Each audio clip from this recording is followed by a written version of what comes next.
Le CAC 40 reste au-dessus des 5900 points à la mi-journée et signe même une très légère hausse après une matinée hésitante. Les investisseurs focalisent leur attention sur la légère accalmie sur le front des rendements obligataires aux États-Unis. Accalmie qui s'explique entre autres par l'émission de 120 milliards de dollars d'obligations souveraines à 3, 10 et 30 ans par le Trésor américain. À la mi-journée, le taux à 10 ans aux États-Unis est aux alentours de 1,54%, tandis que celui à 30 ans est lui aux alentours des 2,25%.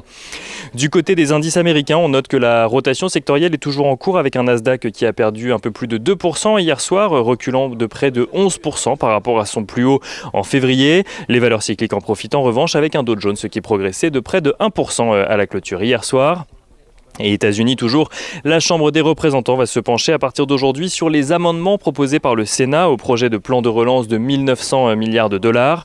Janet Yellen a d'ailleurs déclaré de son côté que le plan permettrait d'alimenter une très forte reprise économique tout en rappelant qu'il existait des outils pour canaliser l'inflation en cas de besoin. L'objectif du 14 mars est toujours d'ailleurs d'actualité chez les démocrates. Ces derniers espèrent faire ratifier le plan de relance par Joe Biden avant la fin des aides aux Américains issus des plans de relance précédents. En Chine, les investisseurs s'interrogent sur des fonds contrôlés par le gouvernement qui auraient été injectés sur les marchés financiers. Une intervention relayée par la presse mais non confirmée pour le moment qui pourrait être le signe d'une volonté des autorités chinoises d'enrayer la chute des actions descendues trop bas au goût de Pékin. Du côté des statistiques qu'il faut suivre aujourd'hui à présent, la statistique attendue aujourd'hui, l'OCDE anticipe un rebond de 5,6% de l'économie en 2021 ainsi qu'une croissance de 4% en 2022.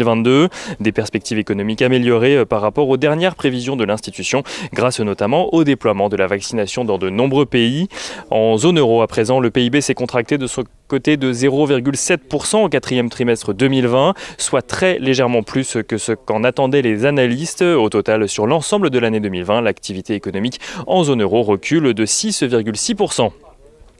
On notera également en Allemagne que les exportations surprennent et progressent plus que prévu. Celles-ci ressortent en hausse de 1,4% au mois de janvier. L'Allemagne qui a d'ailleurs généré un excédent brut commercial de 22,2 milliards d'euros au mois de janvier, toujours soit près de 14 milliards d'euros de plus qu'au mois précédent.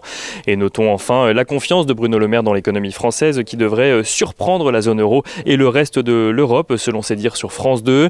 Le ministre de l'économie estime que l'économie française retrouvera des couleurs très rapidement dès que les mesures de restriction sanitaire seront levées. Et France, justement, l'emploi salarié a d'ailleurs reculé de 0,1% au quatrième trimestre 2020 par rapport au trimestre précédent. Du côté des valeurs à suivre aujourd'hui à la Bourse de Paris, Suez se déclare ouvert à discuter avec Veolia mais pose 4 conditions pour cela. Tout d'abord, le groupe souhaite que Veolia relève le prix de son offre qui, on le rappelle, est aujourd'hui à 18 € par action Suez. Suez souhaite également que les engagements sociaux pris par son concurrent Veolia durent au minimum 4 ans et concernent les salariés en France comme les salariés à l'étranger. Le président du conseil d'administration de Suez demande enfin de pouvoir exposer sa réaction au projet devant les administrateurs de Veolia.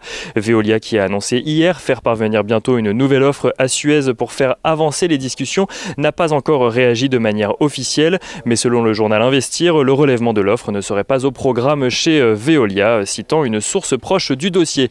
Et du côté des autres valeurs à suivre à la Bourse de Paris, on notera également que Carmat annonce boucler une levée de fonds de 55,7 millions d'euros via une augmentation de capital qui lui permettra de lancer la commercialisation en Europe du cœur artificiel développé par l'entreprise.